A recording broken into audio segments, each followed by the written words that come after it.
हाँ, अब जाना ही होगा। मैं उठा और सैदू बाबा की जिलंगा चारपाई पर लेट गया। बिस्तर गंदा ही नहीं बल्कि बदबूदार भी था, लेकिन मुझे मेहरबान खान जैसे गद्दारों की निगाहों से खुद को बचाना था। सैदू चाचा ने तरपाल नीचे गिराकर अंदर से बांध दिया। उसने 2 बार चाय दी, फिर 7 बजे खाना दिया। अब अंधेरा है, चलो घर चलते हैं, ये बिस्तर तुम्हारे लिए अच्छा नहीं है। नहीं चाचा, आप चले जाएं, मैंने कहा। मुझे किसी वक्त यहाँ से निकल जाना है। मैं पहली बस पकड़ना चाहता हूँ। किराया है ना? नहीं तो ले लो। शुक्रिया मोहतरम चाचा जी, मैंने ममनून लहजे में कहा। मेरी जेब खाली नहीं है। ठीक है, तुम आराम करो। सैदू चाचा ने दूध का डब्बा उठाया और तरपाल उठाकर होटल से निकल गया। मैंने चिराग को फूंक मार दी और गुप्त अंधेरे में सोचों के डार उड़ने लगे। पटवारी मेहरबान खान गद्दार था या नहीं, लेकिन हमारा खानदानी हरीफ था। उसका बाप कानून गो था और अब्बा जी फौज में थे। पहाड़ी ज़राई जमीन का बड़ा रकबा मेहरबान के कानून गो बाप ने कागजी हेरफेर से अपने लावालिद चचा करम खान के नाम करवा लिया था। इसका मकसद यही था कि करम खान जब फोत होगा तो उसकी सारी जायदाद उसे ही मिलेगी। लेकिन अब्बा जान ने कानूनी कार्रवाई से न सिर्फ अपनी जमीन वापस ले ली थी, बल्कि कानून गो को जालसाजी के जुर्म में 6 माह कैद भी हो गई थी। मेहरबान खान ने जब मुझे हुर्रियत पसंदों के साथ जाते देखा तो उसने चोट लगाने का फैसला किया होगा। अगर वो दुश्मनी का वार किसी और रुख से करता तो मैं उसे शायद माफ कर देता कि दुश्मन को दुश्मन से जंग करने का पूरा हक होता है। लेकिन उसने जो तरीका इख्तियार किया था, इससे मेरे खानदान को ही नहीं बल्कि तहरीक आज़ादी को नुकसान पहुंचा था। और वो मेरा ही नहीं बल्कि कश्मीरियों का भी दुश्मन बन गया था। मैं अपने दुश्मन को तो माफ कर सकता था, लेकिन कौम के दुश्मन के लिए रायत की गुंजाइश मेरे कागजों में ना थी। मैंने दिन का आगाज ही गद्दारों की सजा से किया था। मक्खन दास और बसंतो इसी जुर्म के मुजरिम थे। बाहर कुत्ते भौंक रहे थे और अंदर मेरा गुस्सा लहजा लहजा मुझे काट रहा था। मैंने रोशन हिंसों की घड़ी देखी। 12 बजने में 7 मिनट बाकी थे। मैंने टटोल कर दस्ती बमों का झोला उठाया और होटल से निकलकर चुपचाप तारीक गलियों में चलने लगा। पालतू कुत्ते मकानों की छतों से झुक झुक कर भौंक रहे थे और आवारा गर्द कुत्ते मकानों की दहलीजों पर खड़े मशवरा करने लगे थे। जब मैंने मेहरबान खान की 5 फुट कंपाउंड वाल फांदी तो छत पर दौड़ते भौंकते कुत्ते से निपटने का फैसला कर चुका था। लेकिन कुदरत मेरी मददगार थी। कुत्ता छत से नीचे न आया था, वरना मुझे फैसले पर अमल करना पड़ता और अमल का धमाका मेहरबान खान को चौकस कर देता। फिर भी मैं जिस इरादे की तवक्को लेकर गया था उसे कोई रुकावट ना रोक सकती। अगर मेहरबान खान की हिफाजत सिक्योरिटी फोर्स भी कर रही होती तो भी मेरे कदमों का रुख ना फेरता। कुत्ते की बुजदिली ने मेरी बड़ी मदद की थी। अगर वो मुकाबले पर उतर आता तो दरवाजा खोलकर कुत्ते के भौंकने की वजह मालूम करने वो खाली हाथ दरवाजा ना खोलता। शायद कोई बिल्ली दूसरी छत पर देख ली होगी। दरवाजा खोलने वाले ने बरामदे में आकर अंदर वाले को जवाब दिया। वो आवाज मेहरबान खान की ना थी, कोई और था जो मेरे लिए अजनबी था। वो सेंध में निकलकर छत की जानिब देखने लगा और कुत्ता मुसलसल मुंडीर पर खड़ा भौंक रहा था, क्योंकि तंदूर के थड़े की आड़ में उसने मुझे डूबते हुए देखा था। बल्कि ऊपर से शायद वो देख भी रहा होगा। उसे जब कुछ दिखाई ना दिया तो दीवार के साथ ही नाली पर वो पेशाब करने बैठ गया। तभी मैं उठा और 2 कदम बढ़कर गुद्दी से मौजर लगा दिया। वो बुदक कर उठा, फिर खौफ ने उसकी टांगों से जान सलब कर ली थी। वो उठते उठते हाथ टेक कर नाली पर औंधा सा हो गया था। आवाज नहीं दोस्त, मैं तुम्हारा दुश्मन नहीं हूँ। मुझे पटवारी से मिलना है, लेकिन ये मुलाकात बेहद राजदारी से होनी चाहिए। मैंने उसकी गर्दन पर नाल का दबाव बढ़ाया। जिंदगी के बदले तुम मुलाकात कराओगे, क्या मेरी बात समझ गए हो? उसने सिसकारी के अंदाज में हाँ कहा तो मैंने दबाव कम कर दिया। मैं मेहमान हूँ, मेहरबान भाई परली तरफ वाले कमरे में है, उसने मध्यम आवाज में कहा। चलो उधर ले चलो। मैंने उसे ऊपर उठाया तो उसकी शलवार उसके टखनों पर जा गिरी। आजार बंद बांध लो और इसे चलकर जगाओ। जिसे जिंदगी से प्यार हो, जो मौत से खौफजदा हो, वो मौत सामने देखकर जानदार रहता ही नहीं, या ऐसा सिर्फ बुजदिलों के साथ होता होगा। वो 5.5 फुट ऊंचा मर्द ऐसा ही बुजदिल जानवर था। मेरे चाहने से कहीं ज्यादा वो एहतियात बरत रहा था, क्योंकि उसने यकीन कर लिया था कि एहतियात में ही उसकी सलामती मुज़मर थी।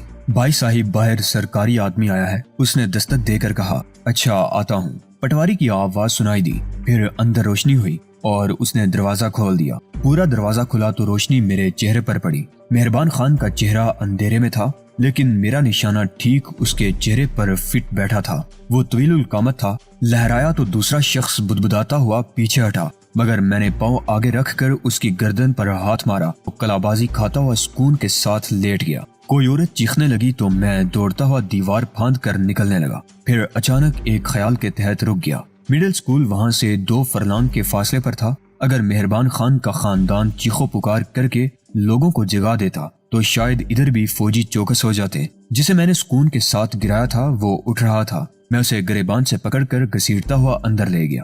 मेहरबान की बीवी अपने खामद के फड़कते जिस्म पर गिरी बिलक रही थी। उसका लिबास खून आलूद हो चुका था। उसके लिए मैं अनजान था। मेहरबान की शादी के बाद मैं पहली बार इधर गया था। वो औरत अनंतनाग की तरफ से आई थी। मेहरबान खान निशानदही के काबिल ना था। उसका चेहरा छिद गया था। हल्क से गुजरती गोली पीछे से बड़ा सुराख करती निकल गई थी। लोगों को बता देना, मैंने रोशनी से चेहरा बचाते हुए सर्द आवाज में कहा, गलत इत्तला देने की सजा फौजी क्या देते हैं। इस शख्स की गलत इत्तला पर हमने बहुत जानी नुकसान उठाया है। अगर किसी ने गांव वालों को जगाने की हिमाकत की तो सबको बूंद दिया जाएगा। मौत जिस कदर भयानक होती है, जिंदगी जिंदा रहने वालों के लिए उतनी अजीज होती है। उसकी बीवी भी मौत का चेहरा देखकर खामद का दुख भूल गई थी। रहम, खुदा के लिए मुझे ना मारना। उसने हाथ जोड़ दिए। मैं अब आवाज नहीं निकालूंगी। यही तुम लोगों के हक में बेहतर है। मैंने उस लरजीदा शख्स को धक्का दिया तो वो लड़खड़ाता हुआ चारपाई पर जा गिरा। मैंने बाहर निकलकर दरवाजा बंद कर दिया। मेरे अंदर सुकून ही सुकून था और मैं इसी सुकून के नशे में आबादी की गलियों से निकलकर स्कूल की जानिब मतवाजन कदम उठाता चल पड़ा। स्कूल के अंदर कोई इंजन स्टार्ट था या जनरेटर चल रहा था। गेट पर जर्द बल्ब की मदकूक रोशनी थी और इस रोशनी में मुझे संतरी दिखाई दिया था जो फील्ड चेयर पर बैठा अंगीठी पर हाथ ताप रहा था। स्कूल की मगरबी कंपाउंड वॉल टूटी हुई थी या गाड़ियां अंदर पार्क करने के लिए तोड़ दी गई थी। सैदू चाचा ने सिर्फ कैंप का जिक्र किया था, लेकिन वो फील्ड सप्लाई डिपो था। यकीनन नया नया कायम हुआ था या उस दिन गुजरते हुए मैंने इधर तवज्जो ही ना दी थी। टूटी हुई दीवार के साथ साथ तेल के बड़े बड़े ड्रम और जेरी कैन का जखीरा था। स्कूल के वसी सहन में एक तरफ दर्जन भर छोटी बड़ी गाड़ियां पार्क थी और दूसरे कोने पर 4 खैमे नस्ब थे। मुझे जो मुख्तसर ट्रेनिंग दी गई थी उसमें मुझे ग्रेनेड और रॉकेट लॉन्चर की तरबियत दी गई थी। मैं ग्रेनेड आसानी के साथ फेंक सकता था, लेकिन सिचुएशन बड़ी ही खतरनाक थी। अगर मैं उतराई में होता तो ग्रेनेड उछालकर दूर जाने के लिए तेज भाग सकता था, मगर डलवान पर चढ़ना इतना आसान न था। दूसरी तरफ गहरा नाला था, इतना गहरा कि लॉन्चर की मदद से ही गोली ऊपर तक पहुंचाना मुमकिन था। जो कुछ करना था मुझे सिर्फ मगरबी समत या अकबी जानिब से करना था। बिल आखिर मुझे अकब का ही इंतखाब करना पड़ा था। गांव की तरफ जाने वाली सड़क नाले और स्कूल के दरमियान से गुजरती घूमती मखरूती पहाड़ी के साथ साथ मेन रोड से जा मिलती थी। मैदान था लेकिन खतरा अब भी था। उधर से शोर सुनकर दोनों अतराफ की आबादी रास्ता रोक सकती थी। फैली हुई आबादी में हिंदू, सिख और मुसलमान थे, लेकिन मुसलमानों की आबादी हिंदू आबादी से बहुत कम थी। सुना था कि हुकूमत ने मंसूबे के तहत इंडिया से बेघर खानदानों को बसाया था। स्कूल के अंदर इंसान नहीं बल्कि दरिंदे थे। अंदर दरिंदों में वो भी थे जिन्होंने मेरे काबिले एहतराम बाप को घसीटा था और वो भी जिनकी गलीज निगाहों ने मेरी बहन को देखा था। मैं इन दरिंदों को उधेड़ डालना चाहता था। संतरी और मेरे दरमियान कंपाउंड वाल थी। मैं मध्यम रोशनी में झाड़ियों और दरख्तों की ओट में चलता मुनासिब फासले पर जाकर रुका। झोले से एक ग्रेनेड निकाल कर दाएं हाथ में दबाया और दूसरा बाएं हाथ में रख लिया। सेफ्टी कैच दांतों से अलग किया और पूरी कुव्वत से फेंका। जब समा चिकन धमाका हुआ तो मैं दूसरा ग्रेनेड भी हवा के स्पुर्द कर चुका था और तीसरे के लिए हाथ सफर में था। दूसरा मैंने तेल डिपो को हदफ मानकर फेंका था। दूसरा धमाका भी मुझे थरथराहट देने वाला था। तीसरा फेंक कर मैं बदहवासी की आलम में पहले जमीन पर गिरा, फिर घबरा कर उठा और दौड़ने लगा। अभी मैंने चंद 100 कदम का फासला ही तय किया था कि धमाकों का सिलसिला शुरू हो गया। पेट्रोल ने आग पकड़ ली थी। मैंने भागते भागते गर्दन घुमाई। आग के बड़े बड़े शोले ऊपर उड़ते दिखाई दिए। सारा इलाका दिन की तरह रोशन हो गया था। अचानक एक शोला मेरे दाईं तरफ 20 गज दूर गिरा था और झाड़ियां जलने लगी थी। मेरी समझ में उड़ते शोलों की वजह न आई थी और मैं भागता हुआ दूर निकल गया था। आबादी भी पीछे रह गई थी। कहीं कहीं सड़क के किनारे झोंपड़े थे। फिर उतराई में उतरता हुआ मैं रोशनी की जद से निकल गया। जब पांव से पानी टकराया तो मैं वहीं बैठ गया और ओक भर भर कर पानी पीने लगा। कुछ पानी पेट में उतरा, कुछ मैंने जलते चेहरे पर छींटे मारे। सारा बदन पसीने में डूब रहा था। मैंने सड़क ना छोड़ी थी। अंदाजन 10-15 मील का फासला तय किया था। वो सड़क मतरूक थी या कहीं ट्रैफिक जाम था। कोई गाड़ी न मिली थी। تھکن نے جب مجھے نڈال سا کر دیا تو میں ٹین کے بند ہوٹل کے گرم تھڑے پر چڑھ کر لیٹ گیا۔ تھڑے پر کمبل یا بوریوں کی گدی پڑی ہوئی تھی۔ اذان کی آواز سن کر میں ہڑبڑایا تو ایک شخص میرے قریب کھڑا تھا۔ لیٹے رہو بائی، وہ نرم لہجے میں بولا۔ میں ادھر چولہا گرم کروں گا، شکریہ۔ میں اٹھ بیٹھا۔ گرم تھڑے پر اچھی رات گزر گئی ہے، اب میں مسجد میں جاؤں گا۔ سنو، اس نے میرے لباس کو غور سے دیکھ کر میرے شانے پر ہاتھ رکھا۔ میرا ہوٹل اللہ کے سپاہیوں کا اپنا ہے، ادھر ہی نماز پڑھ لو پھر چائے پی کر چلے جانا۔ میں مسافر ہوں بائی صاحب۔ میں نے جولا کندھے پر رکھ لیا۔ ہاں مسافر، وہ بولا۔ اللہ کے راستے کے خوش نصیب مسافر، تمہاری مرضی، شاید تم مجھ پر اعتماد نہیں کرنا چاہتے، لیکن ایک بات سن لو، شاید تمہارے مطلب کی ہو۔ جی بتائیے۔ میں 2 قدم چل کر رک گیا تو وہ 2 قدم قریب ہو کر رازدارانہ آواز میں بولا، امام مسجد کے حجرے میں تمہارے ساتھی ٹھہرے ہوئے ہیں۔ میرے ساتھی؟ میں ہنس پڑا۔ نہیں بھائی، میں تنہا سفر کر رہا ہوں۔ اچھا، وہ پلٹ گیا، لیکن دل میں نے اس کا شکریہ ادا کیا تھا۔ اس نے دل خوش کن خبر سنائی تھی۔ میں اپنی ڈار سے بچھڑ گیا تھا، ہدایت دینے والوں اور ہم سفروں سے حالات نے دور کر دیا تھا، جبکہ ڈاکٹر اقبال کے خیال پر میرا پختہ یقین تھا کہ سمندر اور لہروں سے بچھڑ کر باہر آنے والے قطرے کی کوئی حیثیت نہیں ہوتی۔ قطرے مل کر سمندر کی لہریں بناتے ہیں اور لہریں ابھر کر دیو ہیکل جہازوں کو الٹ دینے کی طاقت رکھتی ہیں۔ مجھے بھی قطروں سے مل کر سمندر میں اپنا کام جاری رکھنا تھا۔ کیا وہ مسجد یہاں سے قریب ہے؟ باہر نکل کر میں نے پوچھا۔ ہاں، وہ کیتلی اٹھا کر باہر نکلا۔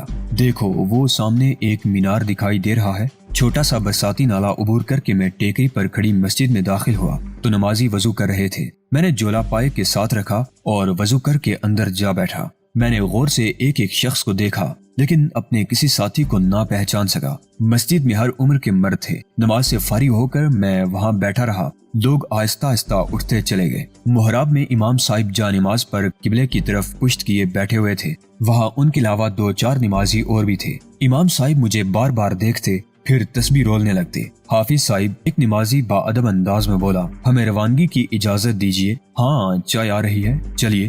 امام صاحب اٹھے، پھر میرے سامنے آ کر رک گئے۔ آپ مسافر ہیں شاید؟ جی حافظ صاحب، میں نے مؤدب جواب دیا۔ رات پار ہوٹل کے تھڑے پر بسر کی ہے۔ وہاں ہوٹل والے نے بتایا تھا کہ امام صاحب بڑے مہمان نواز ہیں، مجھے ایسے ہی میزبان کی ضرورت تھی۔ میرے ساتھ آئیے معزز مہمان۔ میں حجرے میں داخل ہوا تو مجھے محسوس ہوا تھا میرے پیچھے کچھ آدمی حجرے میں داخل ہوئے ہیں۔ حجرے کے فرش پر گاز کا ستر بچھا ہوا تھا اور ستر پر 4 بسترے لگے ہوئے تھے۔ اب آرام کے ساتھ دونوں ہاتھ اوپر کر دو۔ ٹھنڈی ٹھار شے گردن سے چپک گئی تھی۔ اسی وقت امام گھومے اور میری گردن میں آنکھیں ڈال کر گورنے لگے۔ میں نے جولا پاؤں میں رکھ کر ہاتھ اٹھا دیے۔ دوسرے لمحے کمال چابک دستی سے پیچھے والے نے میرے سارے بدن پر ہاتھ پھیرتے ہوئے سائیڈ پاکٹ سے ماؤزر نکال لیا۔ میرے لبوں پر یقیناً آسودہ سی مسکراہٹ رہی ہوگی۔ آپ بیٹھ جاؤ اور اپنا تعارف کراؤ۔ امام صاحب بولے، لیکن جھوٹ نہیں، جس طرح میرے ایک بیٹے نے تم سے پستول الگ کر لیا ہے، اسی طرح ہم جھوٹ اور سچ الگ کر لیں گے۔ میں مسجد کی حدود میں ہوں اور آپ لوگوں نے میرے سامنے نماز ادا کی ہے، اس لیے اعتماد کر رہا ہوں۔ میں نے بستر پر بیٹھ کر کہا، میں ان بھائیوں سے ہی ملنے آیا ہوں، اس لیے کہ ایک ریڈ کے دوران میں اپنی پارٹی سے بچھڑ گیا تھا۔ شناخت؟ ایک مضبوط الجثہ نوجوان نے پوچھا۔ اگر آپ کی مراد کسی کوڈ سے ہے تو میں بے خبر ہوں، میں نے مضبوط لہجے میں جواب دیا۔ کئی دنوں سے حالات نے مجھ سے سارے رابطے منقطع کر لیے ہیں۔ ایک نام کا حوالہ دے سکتا ہوں، مہرزر۔ وہی نوجوان چونک پڑا۔ اس سے پہلی ملاقات کہاں ہوئی تھی؟ میں نے آنکھیں موند کر طویل سانس لی اور اس کی آنکھوں میں آنکھیں ڈال دی۔ چرغ، وہ بڑبڑایا اور میں نے مسکرا کر سر کو اسبات میں جنبش دی۔ اس نے جرجرا کر میرا ہاتھ تھام لیا۔ آپ کے کارناموں نے تھرتھلی مچائی ہوئی ہے حافظ صاحب، یہ وہی قابل فخر نوجوان ہے جس نے قلیل مدت میں بڑا نام پیدا کر لیا ہے۔ یہ ہماری تحریک کا ایک کوڈ بن چکا ہے۔ ماہانہ اجلاس میں پیر صاحب نے خفیہ کوڈ چرغ تجویز کیا ہے۔ چرغ یہی ہے۔ خوشی ہوئی میرے بچے۔ حافظ صاحب نے میری پشت پر ہاتھ رکھا۔ اللہ تبارک و تعالی سب کو مثل چرغ بنائے۔ چرغ ہی اپنی جپٹ سے وادی میں در آنے والوں کو مار بگائے۔ ایک شخص بڑی کیتلی اٹھائے اندر آیا تو سارے نیم دائرے میں بیٹھ گئے اور آنے والے نے مٹی کے پیالوں میں چائے اور پراٹھے رکھ دیے۔ ناشتہ خاموشی کے ساتھ ختم کر کے حافظ صاحب نے دعا کے لیے ہاتھ اٹھائے تو شریک توام لوگوں نے بھی ان کی تقلید میں دعا کے لیے ہاتھ اٹھا دیے۔ ہماری منزل سری نگر ہے۔ جب ناشتے کا سامان لے کر وہ نکل گیا تو ایک نوجوان بولا، ہمیں جو ٹاسک دیا گیا ہے اس کے لیے رات تک ہمارا پہنچنا ضروری ہے۔ میرے ساتھی بھی ادھر ہی بچھڑے ہیں، میں نے بتایا۔ اس کے علاوہ میں حضرت شاہ صاحب کی خدمت میں حاضری دینا چاہتا ہوں، وہ سری نگر میں ہمارے منتظر ہیں۔ مجھے بتایا گیا اجلاس میں وادی کو 4 سیکٹرز میں تقسیم کیا گیا ہے اور ہر سیکٹر کمانڈر کو ہدایت ملی ہے کہ وہ سیکٹر ہیڈ کوارٹر میں موجود رہے گا۔ حضرت پیر صاحب پیر کرم علی شاہ ہی ہے نا؟ ہاں، نوجوان نے سر ہلایا۔ ہمارے کمانڈر وہی مقرر ہوئے ہیں۔ سفر کا ذریعہ؟ میں نے پوچھا۔ ایک ایک کر کے بذریعہ بس، اس نے جواب دیا۔ بہرحال کوٹ ناوا تک اکٹھے چلیں گے۔ میرے پاس کچھ خطرناک دانے ہیں، میں نے جولے کی طرف اشارہ کیا۔ میں بستر میں بند کر لوں گا، کونے والے 9 عمر لڑکے نے کہا۔ ویسے بھی میں چھٹیاں گزارنے گھر جا رہا ہوں، میرے پاس کالج کا کارڈ بھی ہے۔ ہاں ٹھیک ہے، کمانڈر نوجوان نے اسے اجازت دی تو اس نے جولا اٹھا کر ہول ڈال میں رکھ لیا۔ حافظ صاحب نے حجرے کے اندر ہی سب کو خدا حافظ کہہ دیا۔ نالا پار کر کے ہم جب سڑک کے کنارے جا کھڑے ہوئے تو خوشی محمد جو اس پارٹی کا کمانڈر تھا میرے ساتھ لگ کر کھڑا ہو گیا۔ میرا قد بھی ٹھیک ٹھاک ہے، مگر وہ جب میرے شانے سے لگ کر کھڑا ہوا تو میں خود کو کوتا قامت سمجھنے لگا تھا۔ برادر، تمہارے ساتھ رشید احمد جائے گا، اس کے پاس کالج کا آئی ڈی کارڈ بھی ہے جس کے مطابق اس کا نام سروپ ہے، بی اے کا طالب علم ہے۔ آگے کہیں نہ کہیں روک رکاوٹ ہوئی تو تم ایک دوسرے کے کالج فیلو ہوگے۔ تمہارا نام وشوا ناتھ ہوگا اور تم اپنا کارڈ ہاسٹل میں بھول آئے ہو۔ ان دنوں باہر سے جانے والے مسلمان مسافروں کی پوری پرکھ پرچول کی جاتی ہے۔ رشید احمد، تم ساری بات سمجھ گئے ہو نا؟ یس سر، رشید احمد نے جواب دیا۔ آپ فکر نہ کریں، میں بڑے بھائی کو بخیریت نکال لے جاؤں گا۔ تھوڑی دیر بعد سری نگر جانے والی فلائنگ کوچ آئی اور ہم دونوں اوپر چڑھ گئے۔ رشید احمد کا ہول ڈال اس کے ساتھیوں نے اوپر رکھوا دیا تھا۔ مجھے انٹری ڈور سے تیسری سیٹ ملی اور رشید احمد آگے جا کر بیٹھ گیا۔ میرا اپنا ہم سفر ادھیڑ عمر کا بانکا سکھ تھا، اس نے ڈیلی پگڑی کے اوپر مفلر لپیٹ رکھا تھا۔ مجھے جو ٹکٹ دیا گیا وہ امرتسر تا سری نگر تھا اور کرایہ بھی اس نے پورا لیا تھا۔ میں الٹ پلٹ کر ٹکٹ دیکھ رہا تھا کہ سردار جی بول پڑے، کاکا یہ فلانگ کوچ ہے، 10 قدم بیٹھو یا 10 میل، ماں کے جنے کرایہ یہ پورا ٹھوک لیتے ہیں۔ یہ تو سراسر داندلی اور زیادتی ہے۔ میں نے کرایہ دے کر احتجاج کیا جو زیر لب ہی تھا۔ اس دیس میں کہاں انصاف ہو رہا ہے کاکا جی، بس دڑ وٹ لیو، سردار جی بولے، اور میں نے سچ مچ ایسی دڑ وٹی کہ سیٹ پر ماتھا ٹیک کر سوتا بن گیا۔ جب گاڑی رکی تو میں نے سر اٹھا کر دیکھا، آگے طویل قطار کھڑی تھی اور خطرہ جو میرے اندر پل رہا تھا باہر تلاشی لے رہا تھا۔ ملٹری کے نوجوان تلاشی لے رہے تھے اور پولیس والے گاڑیاں روک رہے تھے۔ صرف سری نگر جانے والی ٹریفک روکی جا رہی تھی اور بالکل پل کے ناکے پر ادھر سے آنے والی گاڑیوں کو پل کے نیچے سے متبادل راستے پر ڈال دیا گیا تھا۔ یہ کیا ہو رہا ہے جی؟ میں نے سردار جی سے پوچھا۔ ماں نے قسم کو تلاش کر رہے ہیں، سردار جی نے نفرت سے کہا۔ کسی نے شوشہ چھوڑ دیا ہوگا کہ پاکستان سے گوریلے داخل ہو گئے ہیں یا امرتسر سے اسلحہ آ رہا ہے۔ اس سڑک پر روزانہ یہ تھیٹر ہوتا ہے۔ اب جس طرح شرارتی بچہ کسی جلے کو پتھر مار کر خود بھاگ جاتا ہے اور جلا سارا دن وہی پتھر اٹھائے گلیوں میں بچوں کے پیچھے بھاگتا پھرتا ہے، ہندوستان کی سرکار بھی جلی ہو گئی ہے۔ فلائنگ کوچ میں ایک حوالدار 2 سپاہی چڑھ آئے، مسافروں کو گورتے گزر گئے اور اگلی سیٹ سے ایک میلے لباس والے کو گھسیٹتے ہوئے باہر لے گئے۔ جب وہ اتر گئے تو میں نے دل میں خدا کا شکر ادا کیا